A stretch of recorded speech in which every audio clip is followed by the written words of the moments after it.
Yo, this is Rampantilla already.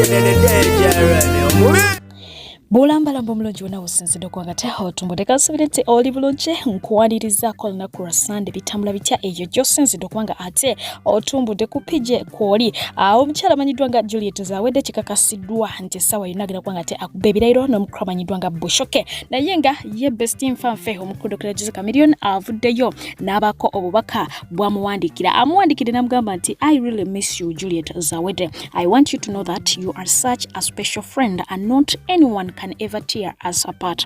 I really love you not only for one reason or two reasons but for everything, and this flame is internal. So no matter what ba social media in-laws bibogera oba biki ye amwagala ate talina nsongemu okumwagala oba bbiri alina ensonga mpitirivu oba buli kimu kyonna ekimuliko Zawedde ye akyagala. Ba social media in-laws bangi balowooza nti oba oliawo waliwo chemistry ajogenda maaso wakati w'omukulu Dr. Chameleon n'omukyala Juliet Zawedde naye nga kyababukako okukiraba nti ate Bushoke yali mu kintu.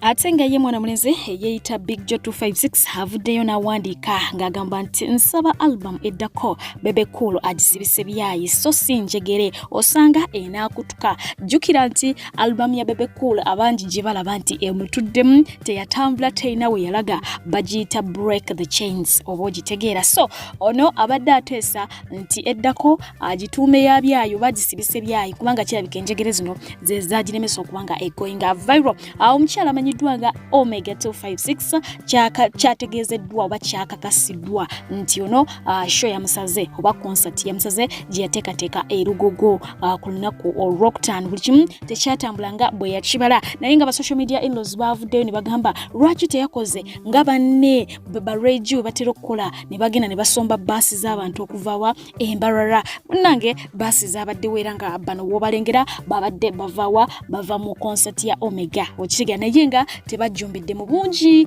nga bulijjo kitera okubanga ate kikola kibeera nabo bambi babadde bamusolesole simanyi kiki buzibu bwavudde oba nnyimba ntono oba butalanga kimala naye nga bo tebasobodde kubanga ate bamubeererawo weewaawo ye mwana mulenzi amanyiddwa nga Tamale Mirundi Junior alabiddwako nga afukaamirira omukulu omugagga waabwe gwe bayita Amin. Onnaku zino omukulu ono abateekamu ensimbi era abagoberera Bruno Kao liri puzzle omukulu ono abawa nnyo ssente era nga kigambibwa nti ye yabawa ne ssente ezaaviirako boys dormitory kubanga ate ekola ki ensasika yabawa ensimbi empitirivu bagabane naye ate nga bananekola ki nereeta obuzibu. Kakati Tamale Mirundi Junior omukulu ono yamuyisaamu eggaali alabiddwako ng'agenda maaso okubanga ate amufukaamirira amwetondera amusonyiwe.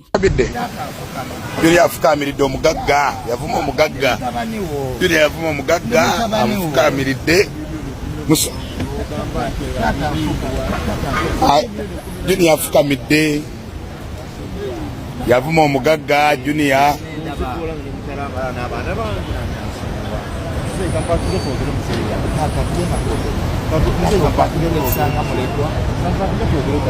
wetonze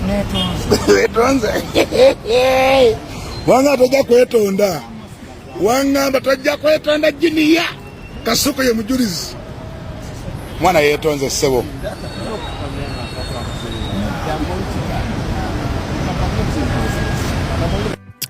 Ate nga ye omukyala Sandra Teta ayongedde okubakakasa nti ye yajja kufumba kama mbaya ni mbaya. Embeera nnyingi nnyo eze etuukawo wakati we ne omwami we Wizo Manizo era nga tuze tubiraba wano ku mikutu migatta abantu okubwa n'oli naye n'akola bw'ati wabula nga yagenze maaso kubanga ate ategeeza nti ekyokutomera Wizo teyakigendera bwali busungu era n'asaba ekisonyiwo wabula n'abategeeza nti taliddamu kukikola so nga ate ebya Wizo okumukuba yategeezezza nti amaka agasinga obungi bwegatyo bwegali olw'okuba bo bali mu limelight yensonga lwaki tusobola okubalaba amangu naye nga abasinga obungi families ziyuuga so ekyo ky'okumulingiza nti baawa amukuba simanya nowe simanya bikoze bitya tekijja kubanga tekikola ye yajja kola ki yajja kufumba kubanga amaka gajjudde kye tuyita ebizibu. mu bufunze ebyo tebiri mugagge yekka kyebadde ategeeza naye nga ye omukyala amanyiddwa nga Alina Rose ennaku zino ali swallowed ne politics era nga yeteekateeka kwesimbawo kaadi tetunaba kubanga tetulaba oba agifuna oba tagifuna. Omukyala ono yavuddeyo n'agenda maaso okubanga ate atutegeeza ku nsonga za relationship oba okitegeera n'agamba nti omulundi gwanaddamu okufuna omuntu ali serious mu bulamu bwe era gwanawulira nti kati ono mpulira mwagala ajja kujja abeere nga atakola ki avaayo amulage ensi tagenda kukukuta kubanga agamba nti ekyatukawo ne Daddy Andre yakukuta nnyo n'emikolo n'akukuta nnyo najjo naye agamba nti kyali kya buswavu nnyo okeera ku makya n'alaba nga emikolo giri everywhere ku media ate nga baali babikoze mukola ki mukukuta. So ne kula ensonga eyo yabasuubiza nti singa agwa mu laavu n'omuntu omulala yenna tagenda kukuta ajja kubanga ate ajja abategeeza. Ate nga ye omukyala amanyiddwa nga Lydia Jasmine bangi bamugamba ozaala ddi ofumbirwa ddi bye bibuuzo ebyolekera ewa Spice Diana ewa Shira bangi baserebo abantu babibabuuza bulijjo wabula nga ye Lydia Jasmine yavuddeyo n'agenda maaso kubanga ate annyonnyola n'agamba nti status yaffe nga ffe baserebu etiisa abantu bangi okitegeera tugenda tufuna abasajja abatwagala nga bali serious naffe naye batutya olwa kino kye tuli balowooza tuli expensive to maintain balowooza tuli after money balowooza tetusobola kufumba ate n'ebyo ebitukubwako mu mawulire n'ebitwogerwako nabyo bibatiisa ate nebayo n'abo abatwagala naye ng'ate bo batyaki batya amawulire kati ye abamanyi buli lwana neesembereza bwati antere because ajja kunzika ng'ali mu mawulire ekintu ekireetera abangi abalina omukwano ogwa namaddala okubanga ate munange batutya ne batudduka bwekyo ntuwunzika nga tulina abantu abatali serious mu bulamu.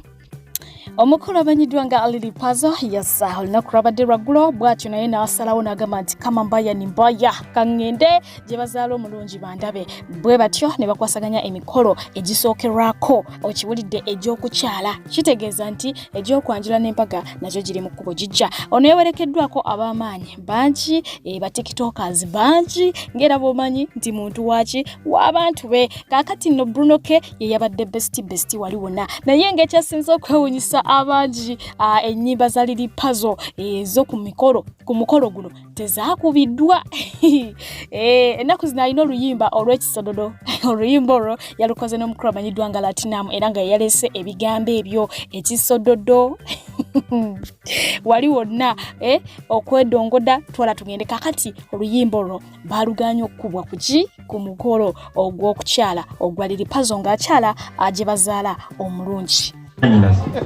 Kayimba kyakasinga okubaleeta entunuusi za labo mukogere erinnya kale ne bekabeera nga kakapazo mukasaba kayimba kyakabaleeta entunuusi z'omukwano sambade kayimba sambade ya etuwe sambade tulambade mujje anekta mukulu mujje bakite ekisodo tujja kireka mujje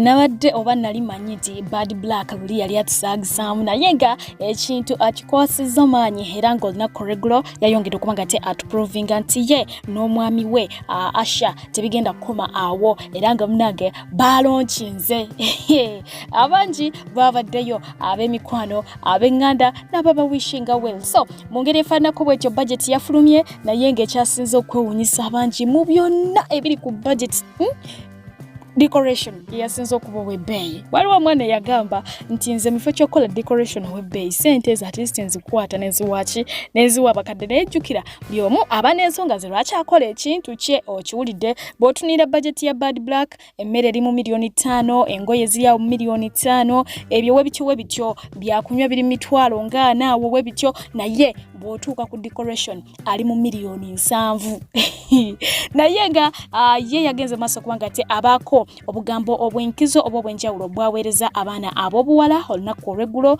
babadde balonshinga emikolo gyabwe gigenda okuba nga tegikwajja akadde konna ate ngera teyakomyawo yagenze maaso kubanga asiima omwana ow'obulenzi yeewaayo n'agamba nti nze kankole ki kadde tulisizeeko bob kuba abasinga obungi Badblack bamutya olw'ebyafaayo bye oba olwa history we era nga bamu beebuuza omwana omutono yanoonya ki naye nga kyolina okumanya gw'omuhabbati nagubanga era gye guli era nga tekutuusaako ebigambo ebyavudde mu Badblack ng'asiima omwami we wamu n'okubaako byakubiriza abaana abo buwala. So I'm happy that I met Slim Daddy. I have loved him for 6 years. I've given him a child. I've been a honest bitch. So I pray that he's glad on those privilege. At least everyone was like, "Yo, I'm sorry day." I said, "Yo, I'm just 35. I gave him a boy. And it's a photocopy. I love him. I don't hide him anywhere I go. He has been there for me. I have another 4 children, you know. I have teenagers. But Slim Daddy has been a good father. And I regret that my fate just took me to those bastards, I swear. And I want to tell you all my guests that this time I'm marrying for love. Because I know, like, all ladies want free things. They don't want to work. I want a rich man with X6, this, if you're not driving, you cannot, you know, I can't sleep with you. So I updated that man, I updated the rich man who gave me $4 million, and I ended up in prison. So when I went for love on money, I ended up in prison. So when I end up with medium man, I'm happy. I'm happy, we are planning future, and just know all of you, I'm happy. I'm happy my man loves me, you know. He's not a drama king. He doesn't need your cameras. He doesn't own any TikTok account. I got a gentleman for my dream. Wow. So I'm going for love. Whatever criticism you'll say, your opinion doesn't matter. I'm going for love. And our wedding is a destination wedding. It's not your wedding in Nabugerika. Hey!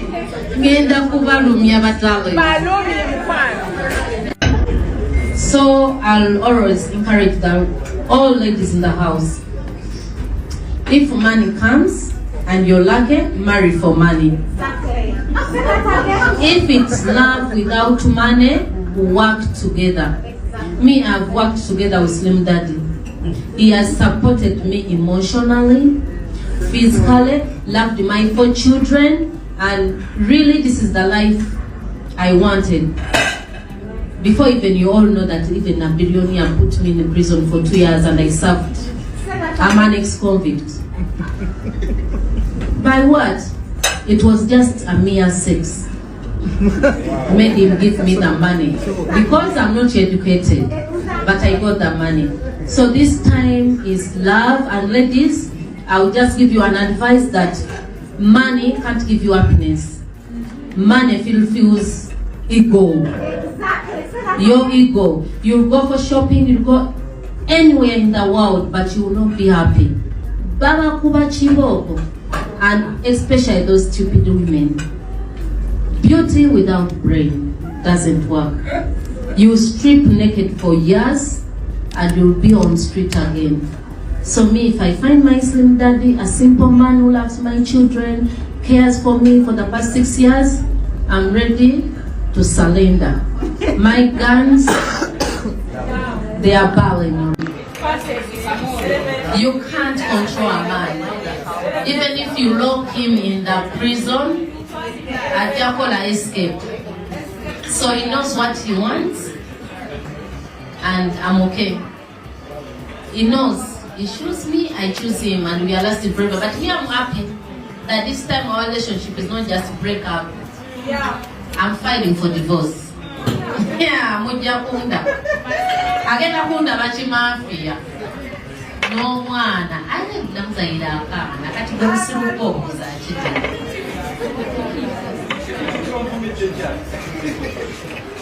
What are you asking? How are you all?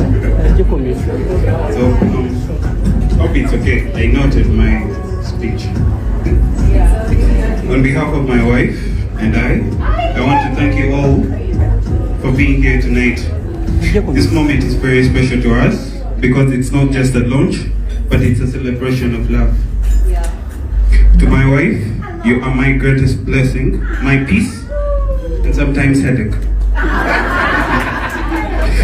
And my reason to smile every day. You have stood by me with love, patience, and strength.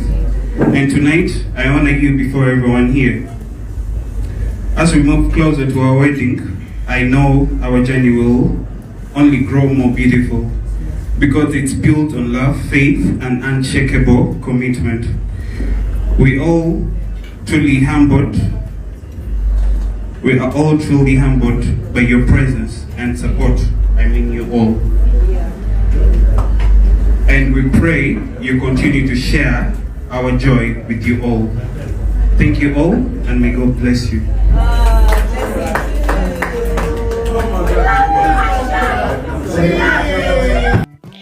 Kwetololera ku nsonga yemweyo ye omukyala amanyiddwa nga Irene Ntale. Yes, naye process ali mwemweyo. Omukulu amanyiddwa nga Penge yavuddeyo n'abaako byayogera. Yadrawinze inspiration ku relationship y'omukyala amanyiddwa nga Irene Ntale n'omwagalwa we. N'abaako kyakubiriza abaana ab'obuwala bangi muli eyo essubi ly'abagwamu mulaba emyaka gibaweddeko ogamba bannange nze naafuna abika nze nakola bwenti Penge yabaziza mama. Jukira nti Irene Ntale yali wano ku mikutu migatta abantu omukutu guli ogwa X gwe twali tumanyi nga Twitter nga buli ssaawa abeera atulaga nti alisinga ate obudde bukoze ki bumuweddeko naye munange finally yamaze ate nabanga atuuka ku ki kulyengedde kakati awo Penge we yasinzidde okubanga agumya abangi abagwa mu ttuluba eryo Ntale mwe yali toggwanga mu ssuubi mu nsi eno. Oluvannyuma ly'emyaka 38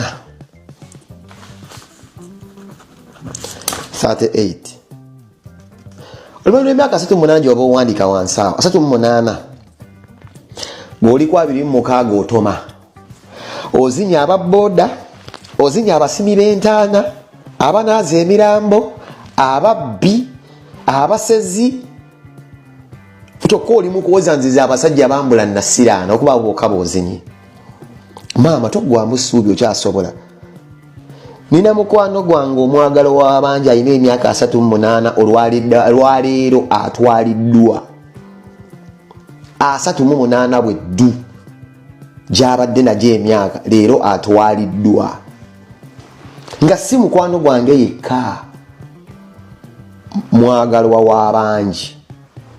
Kuba tuliira mu ndago wandika artist. Omukyala amanyiddwa nga Jasmine Nantume Senga w'abangi yeeyita nannyinizo bw'atyo ali mu vacation ke okitegeera bamuwaddemuko ka off ku mirimu gye egya TV radio twala tugende gyakakalabya bw'atyo nasalawo okubanga ate agendako mu kyalo eyo asobola okubanga ate abalaga biki byakozeewo. Abasinga obungi bavaayo bwe balaba abantu bano nga bavuddeyo okubaako bye balaga abantu nga bagamba nti beeraga abantu bagamba bajja kuloga abantu bagamba lwaki okola boti ne boti kakati ate bo nga bo ababipostinga naddala omukyala nga Zari atera okuba wandikira n'abagamba nti si postinga kweraga wabula njagala obeeko okwegomba kwofuna mu mutima obaoliawo kikuwaliriza okole ennyo njagala kuinspiringa njagala obeereyo kirisenti nawe kikola kisoboka. So Nantume comments zabadde bwe zifaanako bwe zityo nga bamugamba lwaki alaga ensi bye yeekoleddewo bajja muloga bajja mukola biki bajja mukuba obutayimbwa naye nga ye yagenza maaso kubanga ate akola ki abanyonyola okusinziira ku bbanga lyakoledde n'ebintu ebitonotono byasobodde okubanga ate akolawo.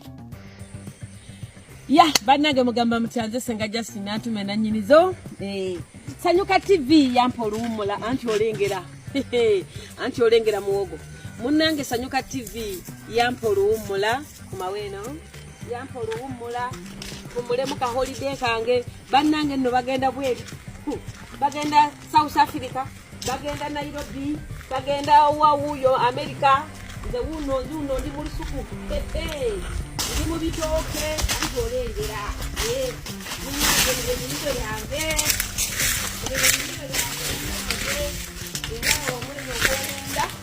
okwekuminyera kuba ntandika kulya mmere olengera olusuku lwange Nantume Justine nebaza nnyo bulaza wange Kazimiri Kagwa yakwasaganya ekintu kino wesiri kasente kae kenkoleyo kemumpa bannange sina we nkateeka sikateeka mu mikyakalo nkateeka eno mu nnimiro anti olengera buli buno ne bubiriŋŋanya koobone maama biriŋŋanya yatuuse naye maama mungi muyina naye akatale kagudde biriŋŋanya mungi agenda nakuvundira eno mu nnimiro ndowooza olengera olusuku lwange oba tulumaleyo simanyi nakumanya banna simanyi tebinza kukoma kubanga luwanvu ndowooza nkome waneeno ndowooza mululengera erirululi lusuku lwereere ebitoke byange bitandise okussa nja kuba nno mu ssente nzuuno nno nkyabalaga lengera kasooli tukako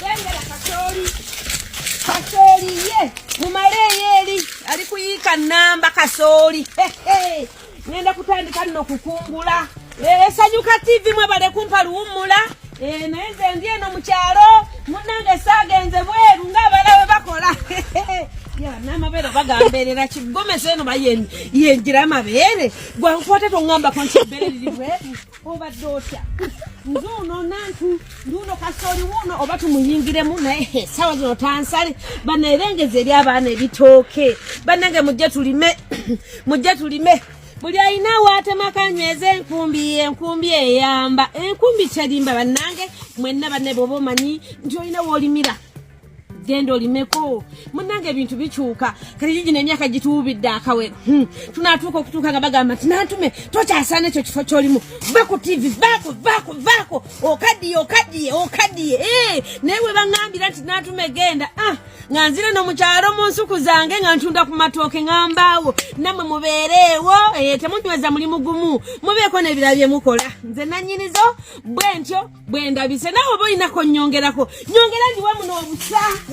ndiwe muno obusa wano wagala obusa sina za busa kati zina sukuso ziraba ngenda kuzisugulako luno na kino nsigazeko ebitooke bisatu bino laba waliwo luno waliwo kino esukusa neno bwe bibeera ebingi ennyo ku kikolo ate bita bino ojjako ebimu n'oba nga ate obiwako mulala atayina oba n'osimba ewalala ye bano embalengeze wambalage ki ababiriŋŋanya wuuno atandise kuvunda nti omulaba sirina gye mutwala biriŋŋanya mungi nga bw'okiwulira yagwa akatale eriyo nayo biriŋŋanya bannaye kamba siibule buli omu awaali anyweze kyayina bye. Omukulu wa prison gwe nabatuusaako ku mulundi guli nga yeemulugunya olw'embeera gye bayitamu ate mmwe ababalabira ewala ne mulowooza nti oba oli awo bali bulungi nnyo nate era yavuddeyo ne yeemulugunya ku ngeri gavumenti eno gye bateekateekamu omwami ava yiri eri wala ate ne bamukasuka wala ow'embaale ne bamukasuka ebusheni agende akolera eyo ate ow'ebusheni ne bamukasuka eidudi kwegamba nga tebitegeerekeka yavuddeyo ne yeemulugunya ng'alabira ddala nti enkulaakulana tayinza kubaawo. And here comes the deployment. Someone from Kisoro is deployed in Guru. I don't see a reason why. Then later you expect someone to develop his home, prepare for retirement. Yet you are taking them to the nearest station from home when they are 59 years. Abalungi abatuuliriza era abatulaba olunaku olwaleero tukyaddeko ewa Sheikh Ashraf Dembe. Sebo nsanyusa okubalaba amannya agange yeze Sheikh Ashraf Dembe akola ku bizibu by'enjawulo omuntu singa aba alina ebirwadde musomereddwa tumuwa amazzi ga lukuya nga bw'obadde ogalaba tugenda abantu ku kyoto ne twokya emizimu emibi egibabaamu n'okulomba edduwa abantu singa abeera ng'ali wano atuuse sobola okumulombera edduwa ne waba atatuuse nga mpadde amannya ge naye ng'ali wala maneetaase enamba yange yeno eri 0707363711 namwe banyinaffe abali ebweru oyagala okuba nti oyagala okulombera ku dduwa ng'olina ebizibu viza zibuze amaka gakolongotana sente zikola zimpita mu ngalo ojja kumpeereza ekifaananyi kyo n'amanyago ebyo byokka bijja kummala nja kukulombera edduwa ojja kutereera olunaku olusembayo mu mwezi mba n'edduwa eyawamu ffenna n'abalwadde bange abakadde n'abapya. Salaamu alaikum warahmatullahi wabarakatuh. Muna Uganda otambudde n'obuyane bukugwa ku ntumbwe toddamu kwetawanya anti Molden International Labour Consultants ya kampani eyakakasibwa gavumenti okutwala bannayuganda emitala w'amayanja mu nsinga Kuwait, Qatar, UAE, Jordan wamu ne Saudi Arabia. Beetaaga ba cleaners, drivers, waiters and waitresses, baristas, kawashers, tailors, constructors, security guards, chefs, hairdressers, abapedicure ne manicure, housekeepers atenga n'abakola ku bisaawe b'ennyonyi tebabeera bidde anti eno ye home of opportunities. Okumanya ebisingawo basange ku offices zaabwe ezisangibwa e Namuŋŋoona, Nakibinge Road mu Rubaga Division, oba bakubire ku namba zaabwe ez'essimu 074 73 88 21 oba 0787 75 23 29 oba baweereze ka message ku WhatsApp 077 04 81 eyo ye Molden International Labour Consultants ensibuko y'emikisa.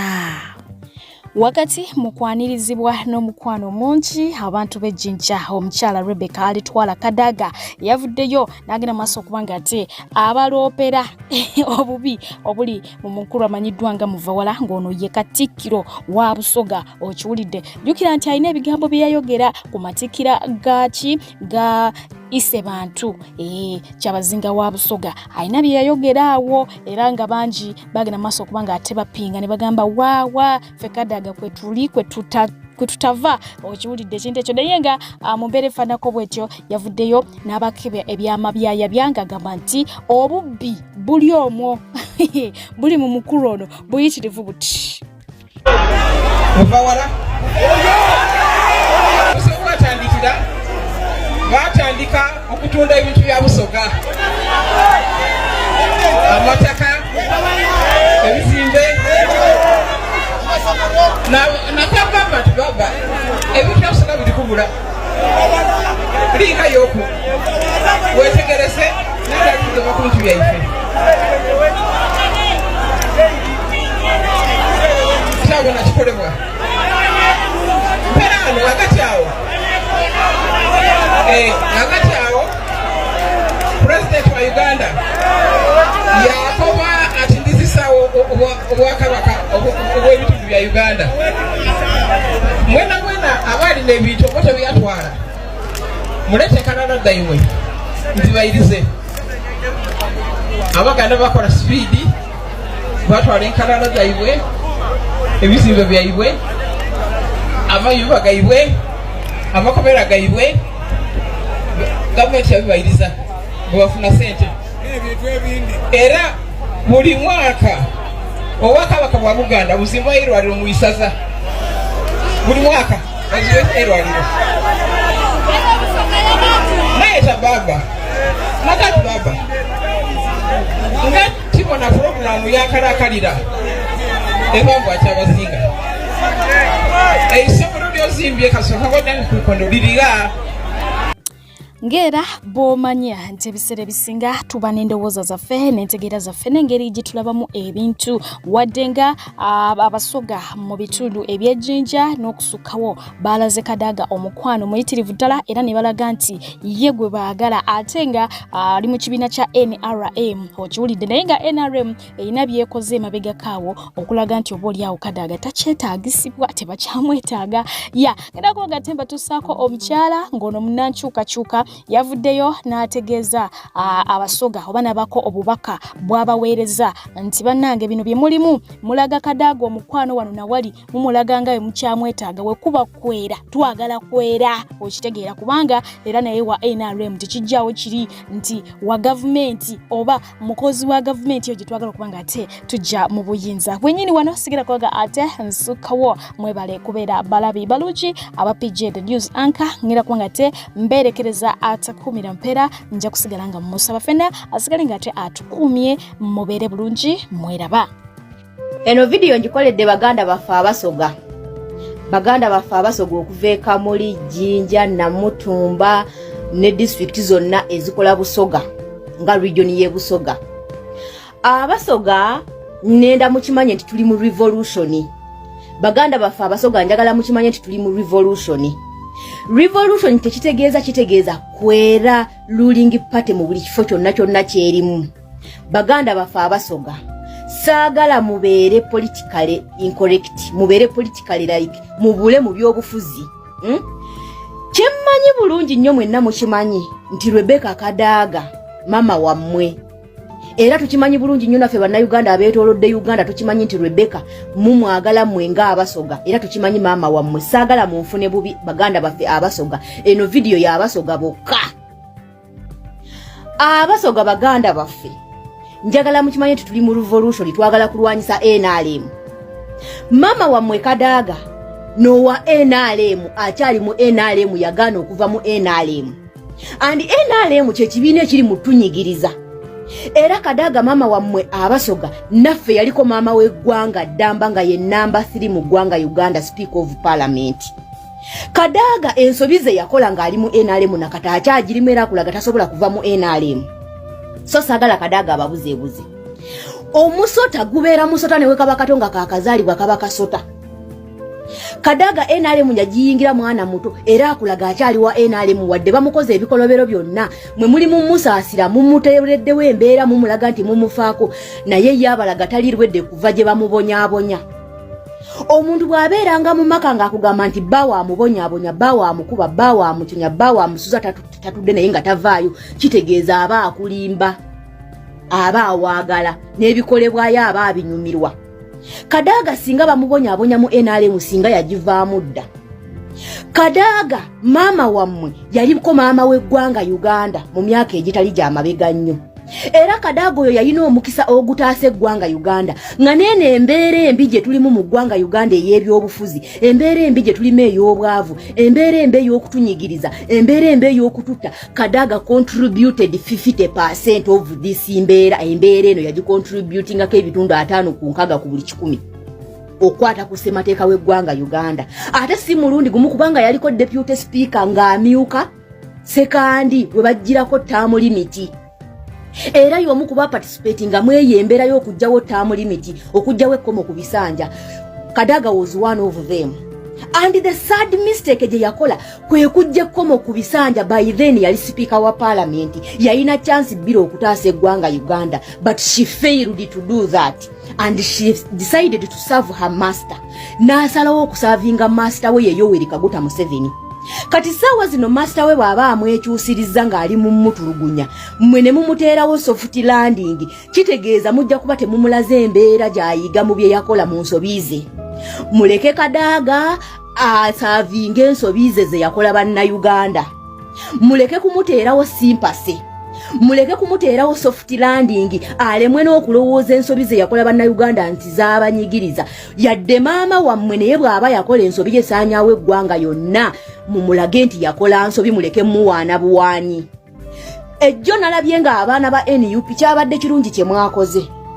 Era mbeebaza mwakampeyinize. Naye mwagala tugamba nti ekamuli teriyo muntu yeesimbye ku Rebecca Kadaga nga wa NUP. Kamuli waliyo omuntu eyesimbye ku Rebecca Kadaga nga wa NUP kitegeeza mwamudis campaignize mwalaze ensi yonna nti temugenda mulonda wadde wa NUP naye mugenda mulekawo mulonde Kadaga wa NRM asigale ng'awagira ekibiina ekiri mu batulugunya. Abasoga baganda bafa abasoga nenda mutegeere ebintu bino. Kadaga aleke bazanyisa political games ze kubanga akimanyi bulungi nnyo mumwagala. Yes, tukimanyi mumwagala abakoledde bingi naye bw'aba abaagala ave gye bamutulugunya mwe mulaga nti NRM emutulugunya temwagala. Lwaki alemeddeyo? Lwaki tavaayo? Kitegeeza ebikolebwa mu NRM abyagala. Kitegeeza tagenda kuvaayo. Kitegeeza ne omunaamulonda era agenda kusigala nga supportinga regime eri mu batulugunya. Ne bwe munaamulonda agenda kusigala nga aweereza interest z'oyo ali mu kutulugunya abasoga nga yaani ye General Yoweri Kaguta Museveni owa NRM. NRM kye kibiina ekiri mu kutulugunya eggwanga Uganda. Kamuli waliyo omukazi eyesimbyewo ku Rebecca Kadaga nga wa NUP. Kye muwenda kukoba temugenda kumulonda lwa Rebecca Kadaga. Kyemukoba nti temugenda kulonda wa NUP kulaba nti mulonde ekibiina kya revolution kununuliwanga mugenda kulonda Kadaga asigala abateeke mu mbeera embi ya NRM. Abasoga mbakobera mutegeere ebintu bino baana. Kadaga aleme kubateeka mu mbeera ya byabufuzi kubazanyisa kubanga akozesa that love gye mumuyinako okubazanyisa political games ze. Fena tumwagala Kadaga. Kadaga yali muntu mulungi wadde yakola ensobi. Naye leka tumulage nti ensobi ze yakola ayina okuzisasulira. Tebitukwatako. Entalo ze na NRM tebitukwatako fe aba NUP. Mumwagale nga abasoga naye mumanye wadde twagala maama waffe naye yakola ensobi tuyina kumutegeeza ensobi ze yakola nti zasaanyawiranga. Zasaanyawe eggwanga. Ensobi Rebecca ze yakola ze zitadde Uganda ne wali naye kennyini ze zimutadde mu mbeera gy'alimu. Lwaki mumusaasira? Kitegeeza buli gye mukoma okulaba nti mwate mumufiirako yaba tayagala na kumanya nti yakola n'ensobi. Agenda kusigala abazanyisa political games kati mwagala kuddamu kukwata district yeka mulimu gireke mu mikono gya NRM. Nicho mwenda kutukoba abasoga. Ate nga twagala kwera NRM mu buli kifo kyona kuva wansi ku LC kutuuka ku bwa MP na ku bwa president. Ate mwe mutulaga nti mwenda kutola Kadaga kuba ni mama wamwe mwagala kumulekawo wadde asavinga dictator. Yayenda ngu abantu beka muli mu mulonde ave mu NRM atwegiteko tumanye nti NRM yagikyawa emukoze bubi. Naye bwasigala nga akyasavinga NRM kitegeeza ali kulimba. Alimba Kadaga alimba. So mwine kumugamba amazima muleke kumukwenya n'okumukubira enduulu n'engalo. Mumugamba amazima. Mama Kadaga bw'aba ayenda tuyemerere naye ave mu NRM eri kututulugunya. Naye kennyina ali kutugamba nti NRM eri mu kumutulugunya nga bwe mugamba. Bwebe mutulugunya aveeyo. Kitegeeza bw'alemerayo aba atulaga nti nno asavinga interest za master we. Teri kirungi kigenda kubaawo wadde Kadaga yaliyo. Ate nga tuli mu Revolutionary Party ya NUP kitegeeza tuyine kwera buli omu wa NRM afulume. Kati mwe mulemezaawo Kadaga kitegeeza mugenda kulemezaawo akasoto akato kasigale kakusavinga omusoto omukulu gwa Museveni. Ajja kuba era ni bwana abeera mu parliament nga woze ebiteeka eby'ekisiru by'okuyita era ajja kuwandikanga lwa NRM biyite. Ekyo temukiteeka mu bwongo abasoga. Nenda muntegere tinyenda munvume. Mutegere ebintu bino byembakobera abasoga. Tinyenda mugwe mu trap za Kadaga.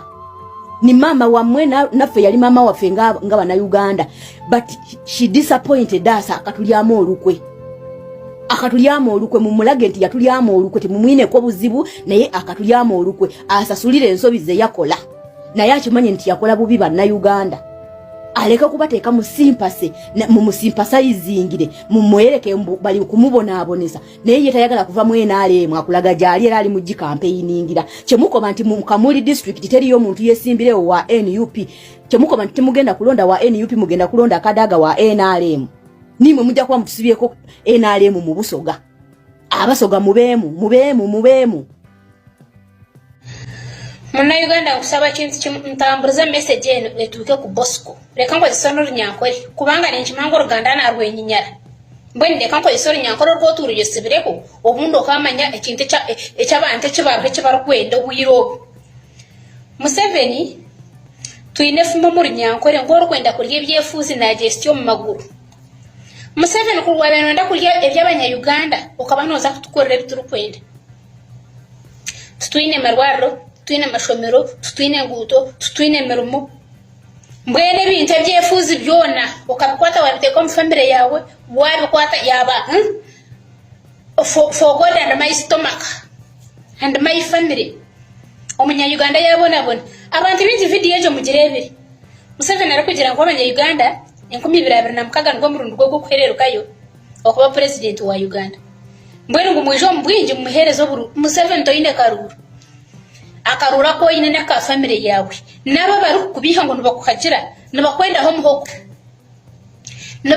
hogo kinde kibaru kwenda Museveni no mariza cyebo abe watandikira mu Uganda nikihe cyo watandikira mu Uganda cyo kumariza okashanga twine za abanyankwere comparative ezo wambara akaroza tobacco ezo wambara akaroza cotton ezo wambara abantu bakabi nemero mona bamba wito batashomire bakabi ne sente Omukazi akabachera za atoma chabanyankwere ndija atora n'umwana aragayo na sente okoshanga omukikora ino mufuko gw'omweko gwijwire mu sente tarashomere konka ine sente obo bwire tuguruzo obubanja ntwehementa twekunguta tushomesa omwana ika kutunga diguri yoga doctor amaririza tembere bikwisha hamahanda amaririza yokorira kibeke ebinyobwa nakatambuza omushano kurwa mukashempa ko mwazi nafuwe torujungu nonda kumaririza cyo Museveni Uganda nonda kumaririza cyo taratandike ebi washangire byono kabikunguta